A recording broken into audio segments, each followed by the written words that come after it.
आ जाओ question number 85 के ऊपर। 85 में हमसे कहा जा रहा है सोल्व।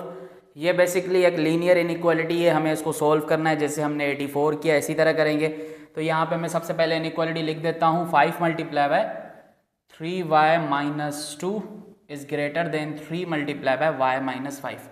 अब देखो आपको y की वैल्यू फाइंड करनी है। मैंने बताया था कि इनइक्वालिटीज़ को भी आप इक्वालिटी की तरह ट्रीट करो। बस यहाँ पे आपने एक ख्याल करना है कि अगर आप कोई नेगेटिव नंबर मल्टीप्लाई या डिवाइड करवा रहे हो दोनों साइड, या अगर आप इस तरह भी कर रहे हो ना कि यहाँ पे मल्टीप्लाई हो रहा है वहाँ पे डिवाइड हो जाएगा, ऐसे भी कर सकते हो। लेकिन फिर ख्याल करना है कि कोई नेगेटिव मल्टीप्लाई कर रहे हो या कोई नेगेटिव डिवाइड कर रहे हो तो इनइक्वालिटी का सिंबल जो है वो आपको चेंज करना पड़ेगा, मतलब कि उसका फेस चेंज करना पड़ेगा। ठीक है, बाकी आप जो है वो सेम रूल्स यहाँ पे अप्लाई कर सकते हो। तो यहाँ पे जो है वो सबसे पहले 5 को मल्टीप्लाई करवा दो तो ये हो जाएगा 15y माइनस का 10 इज ग्रेटर देन 3 को मल्टीप्लाई करवा दो 3y माइनस का 15। ठीक है, अब ये 3y पॉजिटिव का है, यहाँ पे नेगेटिव का हो जाएगा। आप ऐसे कर सकते हो, नो इशू। यहाँ पे 10 जो है वो नेगेटिव का है, वहाँ पे पॉजिटिव का हो जाएगा। अब आपकी आदत ये पड़ गई है तभी मैं ऐसे करवा रहा हूँ, वरना जैसे मैंने 84 किया था ना कि भाई दोनों साइड जो है वो हम 8 सब्ट्रैक्ट कर रहे हैं ताकि चीज़ें कैंसिल होती जाएं, बैकेंड पे वो काम हो रहा होता है। तो यहाँ पे बेसिकली कितना बचेगा 12y, 15 में से 3 गए 12, और यहाँ पे माइनस का 5 बचेगा। अब आप यहाँ पे क्या कर सकते हो, simple y is greater than -5/12, क्योंकि मैंने ऐसे समझे दोनों साइड 12 डिवाइड किया है तो पॉजिटिव डिवाइड करने से सिंबल चेंज नहीं होता। या आप बोल सकते हो 12 यहाँ पे मल्टीप्लाई हो रहा है ना, वहाँ पे डिवाइड हो जाएगा। ठीक है, तो फिर यहाँ पे ये पॉजिटिव वाला डिवाइड हो रहा है तो आप कोई जो है वो सिंबल चेंज नहीं करोगे। तो आंसर आ रहा है y इज ग्रेटर देन -5/12, तो हमारा करेक्ट ऑप्शन ए हो जाएगा। ठीक है, अब आप जो है वो पहले इसका स्क्रीनशॉट ले लो, फिर हम जो है वो 86 से करते हैं। आ जाओ क्वेश्चन नंबर 86 के ऊपर। 86 में कहा जा रहा है the sum of least and greatest of 3 consecutive integers, ठीक है, is 60। What are the numbers. अब देखो यहाँ पे आपको पहले इसने कहा है कि 3 कंसेक्यूटिव इंटीजर्स, ठीक है, तो इसका मतलब है आपने 3 कंसेक्यूटिव इंटीजर्स लेने हैं। लेकिन जो इसने ये सम दिया है ना 60, वो दिया है सम लीस्ट और ग्रेटेस्ट का। यहाँ पे ये जो आप 3 कंसेक्यूटिव इंटीजर सपोज करते हो x + 1 और x + 2, तो यहाँ पे जो सम दिया है ना इसने 60, वो दिया है लीस्ट और ग्रेटेस्ट का। इसका मतलब है सिर्फ इन दोनों को ऐड करना है। तो यहाँ पे आप ऐड कर दो x + 2 = 60। अब यहाँ से आपको x की वैल्यू मिल जाएगी, फिर आप तीनों नंबर्स जो है वो उनको बता सकते हो कि कौन से हैं। तो यहाँ पे ये हो जाएगा 2x + 2 = 60। 2 को वहाँ पे लेके जाओ तो ये हो जाएगा 60 - 2, इसका मतलब है 2x = 58। यहाँ पे x की वैल्यू क्या आएगी, x की वैल्यू आएगी जी 29। ठीक है, अब यहाँ पे 29 आपको x की वैल्यू मिली है तो पहला नंबर तो आपका 29 ही हो गया। दूसरा क्या होगा 29 और 1 30, तीसरा क्या होगा 29 और 2 31। तो ये वो कंसेक्यूटिव 3 इंटीजर्स हैं जिनमें अगर आप लीस्ट और ग्रेटेस्ट वैल्यू को सम करोगे तो आपको 60 मिलेगा। और अगर आप देखो तो ऐसा है भी, 29 और 31 को ऐड करो तो आपको 60 मिलता है। अब अगर आपको वहाँ पे ये टेक्निक याद ना आ रही हो, लेट सपोज अगर आपको इंटीजर्स को जो है वो यहाँ पे सपोज करना नहीं आता, तो आप ऑप्शंस को भी देख सकते थे कि भाई कौन सा ऐसा ऑप्शन है जिसमें 3 कंसेक्यूटिव जो है वो इंटीजर्स हों, उनमें से लीस्ट और ग्रेटेस्ट का सम जो है वो 60 है। ठीक है, अब आ जाते हैं क्वेश्चन नंबर 87 के ऊपर, जो कि इसी तरह का है, बस इसमें एक छोटा सा एक्स्ट्रा पॉइंट है। आई होप आपको पता होगा। The lengths of a sides of a triangle are consecutive odd numbers. What is the length of the longest side if the perimeter is 45। देखो यहां पे आपको कहा जा रहा है कि आपके पास कोई भी एक ट्राइंगल है। ठीक है, ट्राइंगल कैसे बनता है,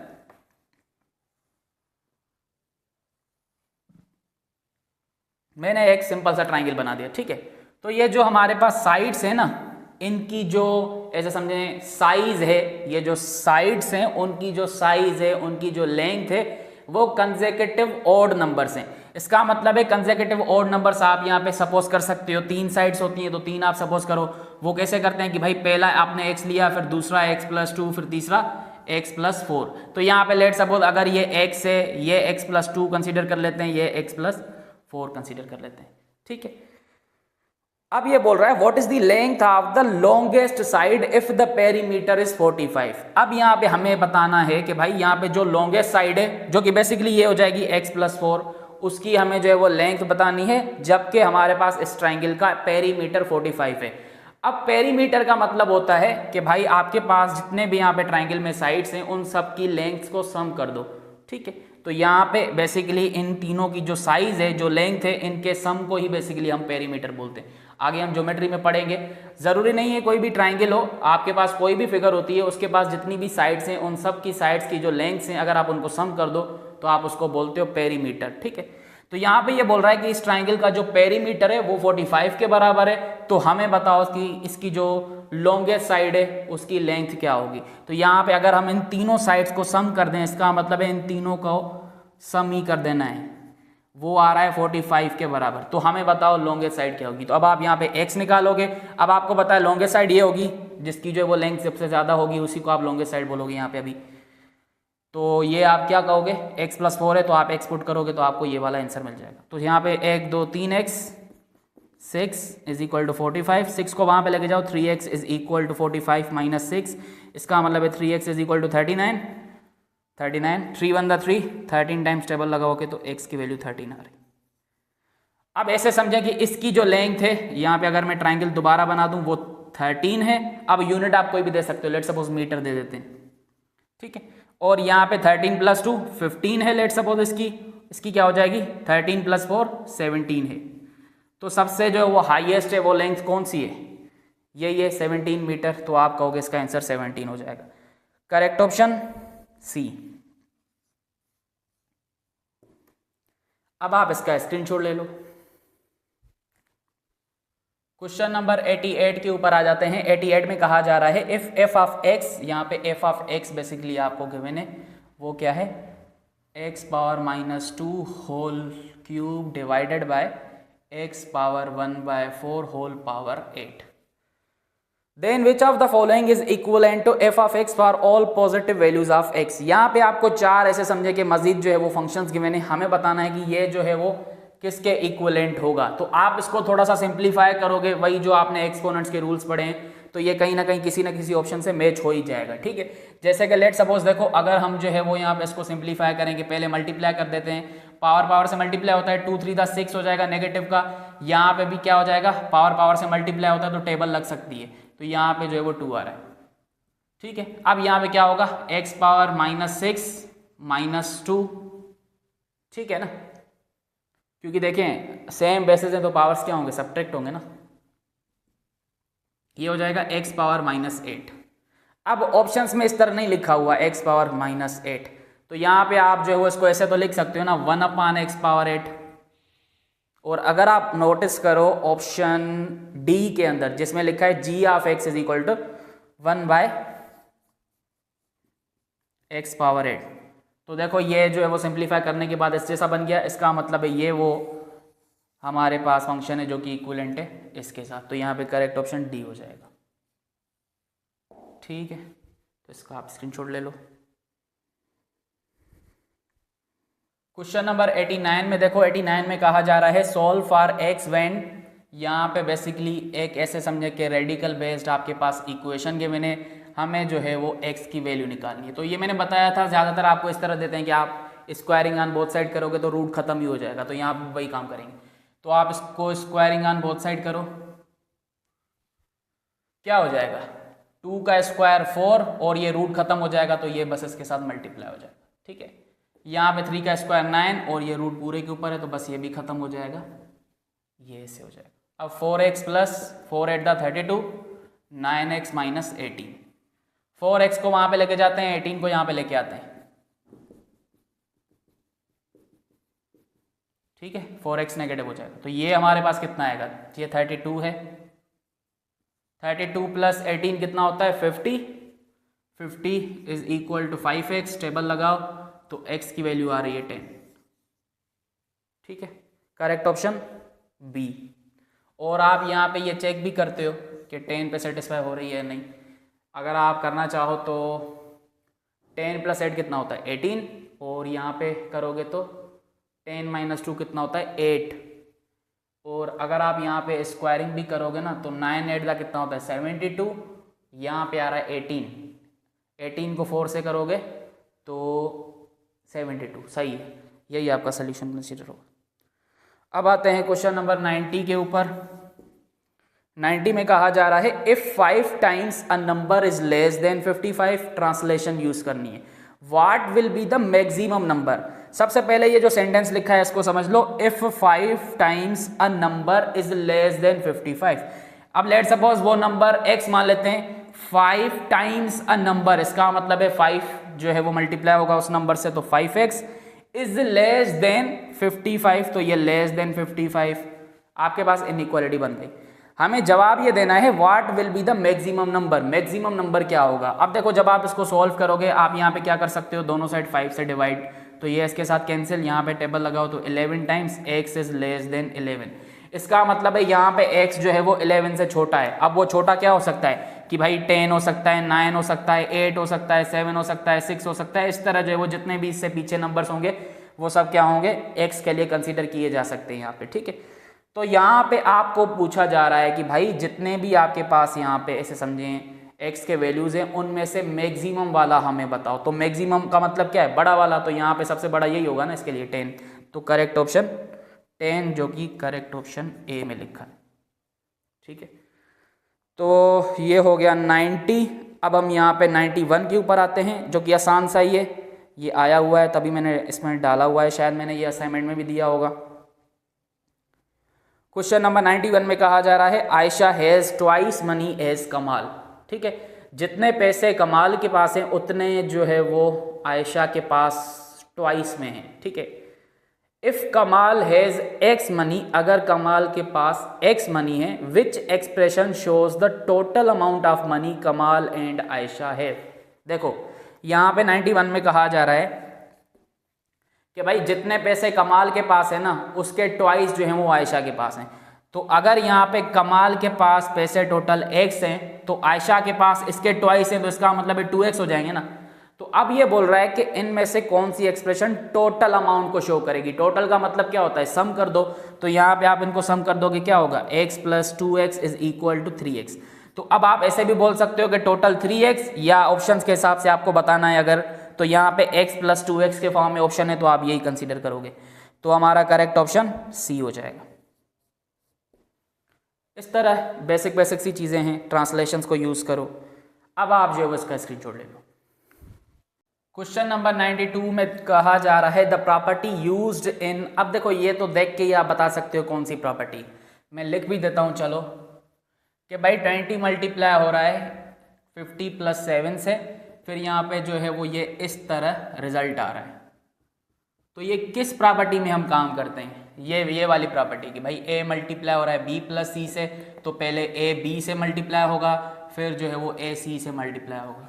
तो ये डिस्ट्रीब्यूटिव प्रॉपर्टी है ना, कि आप जो है वो a को डिस्ट्रीब्यूट कर रहे हो b से, फिर जो है वो c से। तो भाई करेक्ट ऑप्शन बी। उसके बाद 93 पे आ जाओ। 93 में कहा जा रहा है, अगेन एक ट्रांसलेशन आ रही है, 7 times the difference of 15 and a number equals -56। अब देखो ये मैं ट्रांसलेशन लिख रहा हूं, 7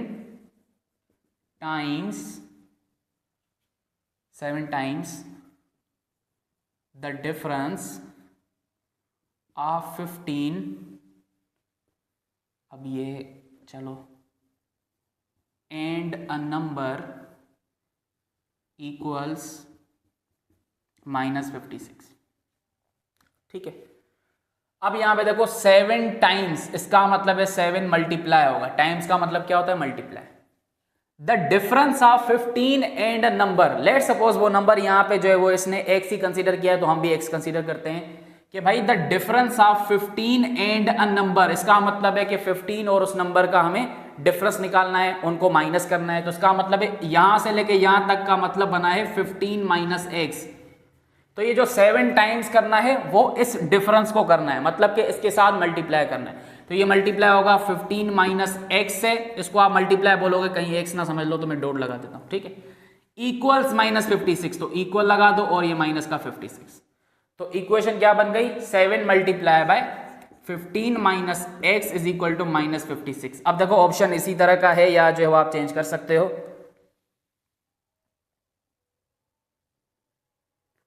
हाँ जी, आपके पास ऑप्शन अवेलेबल है जो कि है डी। ठीक है, तो ये करेक्ट ऑप्शन डी हो जाएगा। अब आ जाते हैं क्वेश्चन नंबर 94 के ऊपर। If John is 5 years old, how old will he be in 5 years. भाई आज अगर उसकी एज जो है वो 5 ईयर्स है तो आज से 5 साल बाद कितनी होगी, 10 साल हो जाएगी। तो यहाँ पे करेक्ट ऑप्शन ए। ठीक है, चलो ये बंद हो गया, इसका आप स्क्रीनशॉट ले लो।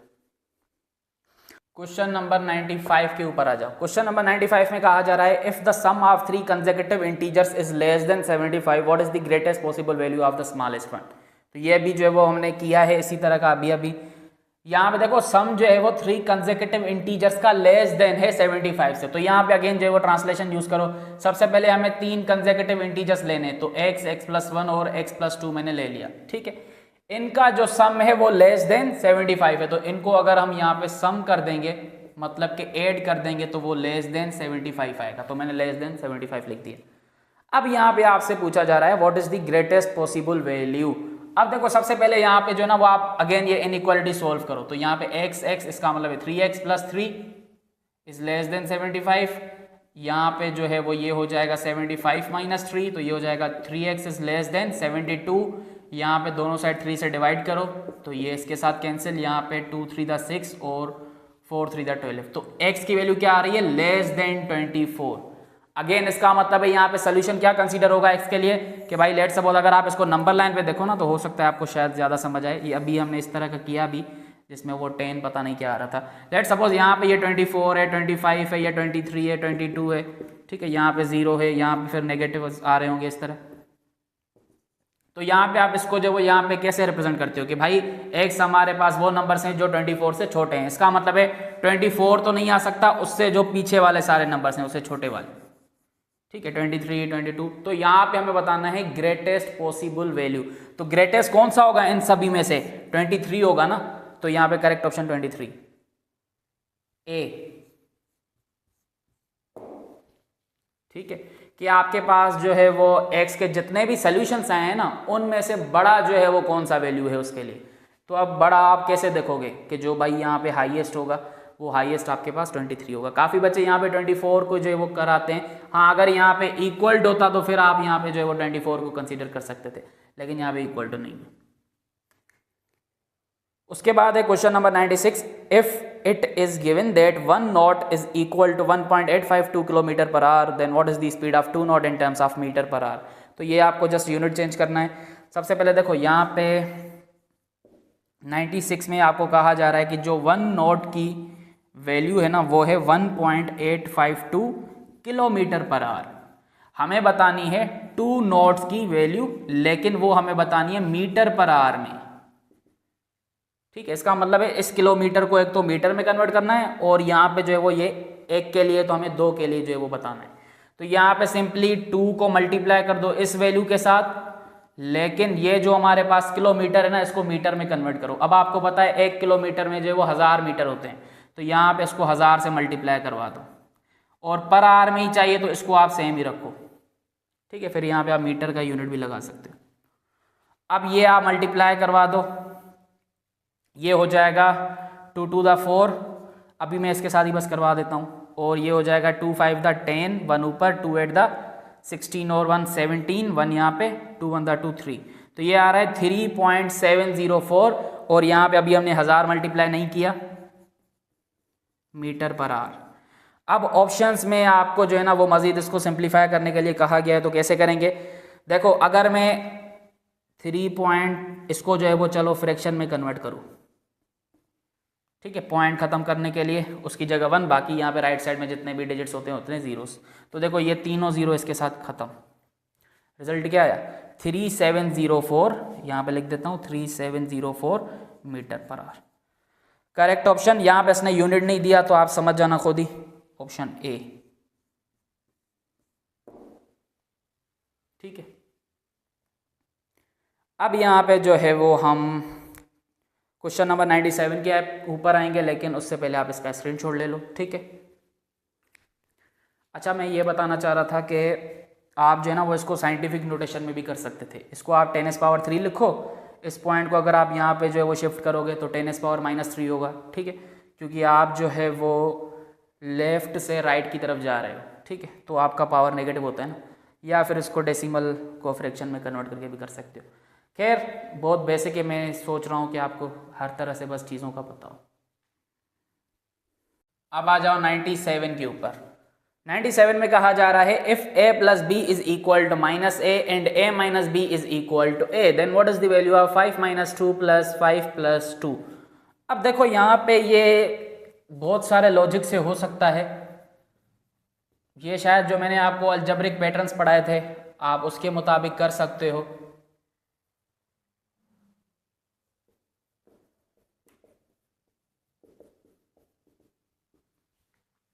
देखो, हमने जो है वो लॉजिक्स पैटर्न्स पढ़े थे कि भाई कभी कभी क्वेश्चंस ऐसे होंगे जो कॉन्टेक्चुअल होंगे, वो अपने रूल्स देंगे, तो अब आपको इसके रूल्स के मुताबिक ही इसको आंसर देना है। ये बोल रहा है अगर दो नंबर्स को हम जो है वो ऐड कर रहे हैं तो रिजल्ट आ रहा है पहले नंबर का नेगेटिव कर दो, और अगर दो नंबर्स को सब्ट्रैक्ट कर रहे हैं तो रिजल्ट आ रहा है कि पहला नंबर ही रख दो पॉजिटिव में, ठीक है। तो यहाँ पे ये बोल रहा है कि 5 - 2 करेंगे और 5 + 2 करेंगे, इस लॉजिक के तहत तो जो रिजल्ट आएंगे दोनों के उनका सम बता दो। तो ये कैसे करेंगे?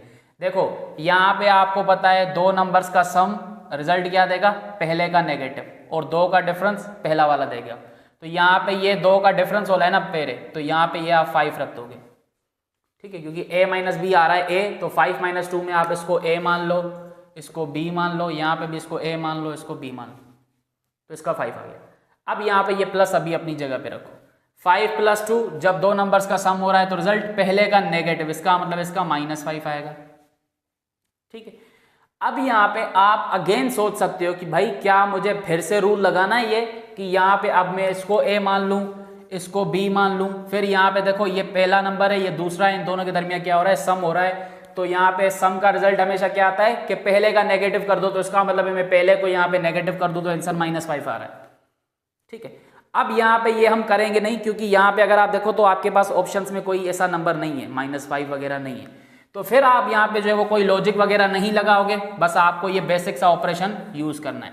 ये हो जाएगा 5 + माइनस का 5, ये दोनों कैंसिल हो रहे हैं, रिजल्ट 0, जबकि 0 जो है वो ऑप्शन में मौजूद है, तो यहाँ पे करेक्ट ऑप्शन भी हमारा यही हो जाएगा, बी।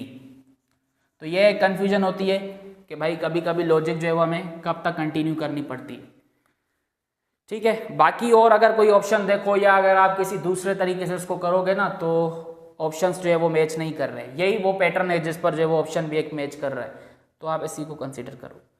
उसके बाद है क्वेश्चन नंबर 98। 98 में कहा जा रहा है sin² x + cos² x जो है वो किसके बराबर होता है? तो भाई ये 1 के बराबर होता है, correct option B.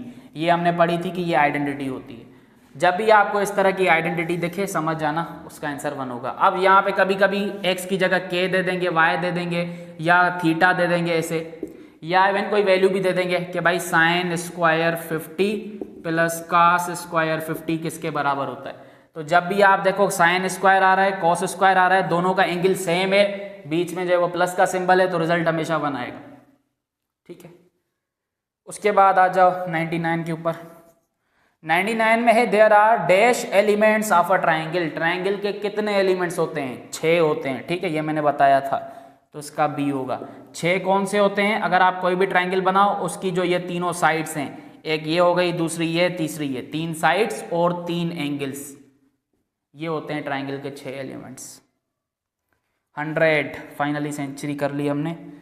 What is the slope of the line x axis? ये जो आपके पास कार्टेशियन कोऑर्डिनेट सिस्टम में x एक्सेस है ना, इसका स्लोप क्या होगा? तो भाई इसका स्लोप होगा 0, करेक्ट ऑप्शन सी। याद रखो कोई भी हॉरिजॉन्टल लाइन हो ना उसका स्लोप हमेशा 0 होगा। आपको जरूरी नहीं है यहाँ पे जो है वो x एक्सेस का ही जो है वो हमेशा स्लोप 0 मिलेगा। अगर लेट सपोज इस तरह की कोई हॉरिजॉन्टल लाइन है, ये वाली हॉरिजॉन्टल लाइन है, तो इसका भी स्लोप आप 0 बोलोगे। तो अगर आप देखो x एक्सिस भी जो है वो हॉरिजॉन्टल लाइन ही है ना, तो तभी इसका स्लोप भी 0 बोल सकते हो। बाकी स्लोप को अभी आप ऐसे समझो कि भाई लाइन जो है वो यहाँ पे टिल्ट नहीं हो रही ना, जब तक लाइन जो है वो थोड़ी सी टिल्ट नहीं होगी तब तक उसमें जो है वो कोई स्लोप नहीं होगा। जब तक लाइन जो है वो ऐसे नहीं बनी हुई या अगर ऐसे बनी हुई है थोड़ी सी मतलब कि टिल्ट हो, अगर एग्जैक्ट हॉरिजॉन्टल है तो इसका मतलब है यहाँ पे कोई स्लोप नहीं है। स्लोप तभी होगा जब ये लाइन थोड़ी सी टिल्ट होगी। तो आपको समझाने के लिए ऐसे भी सही है। उसके बाद है क्वेश्चन नंबर 101। 101 में कहा जा रहा है a right triangle has hypotenuse of length 30 and a leg of length 10 to the nearest 10th what is the length of the other leg. अब देखो यहाँ पे आपकी जो है वो बात हो रही है राइट ट्राइंगल की, ठीक है। तो राइट एंगल ट्राइंगल क्या होता है कि भाई आपके पास ऐसा ट्राइंगल जहाँ पे एक एंगल 90 डिग्री का बन रहा हो। आपको पता है यहाँ पे ये जो हमारे पास लॉन्गेस्ट साइड होती है इसको हम क्या बोलते हैं, हाइपोटेन्यूज बोलते हैं। तो इसकी लेंथ इसने 30 दी हुई है, ठीक है। और यहाँ पे इसने इन दो साइड्स में से इसको आप परपेंडिकुलर बोलो, इसको आप बेस बोलो, ठीक है। आपको जो है वो एक जो है वो यहाँ पे अगेन इनकी लेंथ गिवन है, लेट सपोज इसको मान लेते हैं 10 है, तो हमें जो है वो इसकी बतानी है। अब आपको पता है जब हमारे पास राइट एंगल ट्राइंगल होता है तो बड़ा आसान होता है कि भाई अगर आपके पास ट्राइंगल की दो साइड्स गिवन है तो आप जो है वो तीसरी निकाल सकते हो। वो कैसे कि भाई आप यहाँ पे पाइथागोरस थ्योरम यूज करते हो, हाइपोटेन्यूज स्क्वायर बराबर होता है perpendicular square plus base square. अब ये वैसे भी ऐड हो रहे हैं तो एडिशन में कम्यूटेटिव प्रॉपर्टी होती है, तो आप किसी भी एक में जो है वो ये पुट कर दो। लेट सपोज अगर आप इसको परपेंडिकुलर मान रहे हो तो परपेंडिकुलर में पुट कर दो, बेस मान रहे हो तो बेस में पुट कर दो। तो हाइपोटेन्यूज हमें गिवन है जो कि ये 30 का स्क्वायर, तो ये हो जाएगा 900। और यहाँ पे अगर हम आ जाएं तो लेट सपोज ये परपेंडिकुलर है तो इसको हम 100 कर लेंगे 10 का स्क्वायर, और हमें यहाँ पे इसकी वैल्यू फाइंड करनी है तो इसको सेम रखते हैं। 100 को यहाँ पे लेके आओ,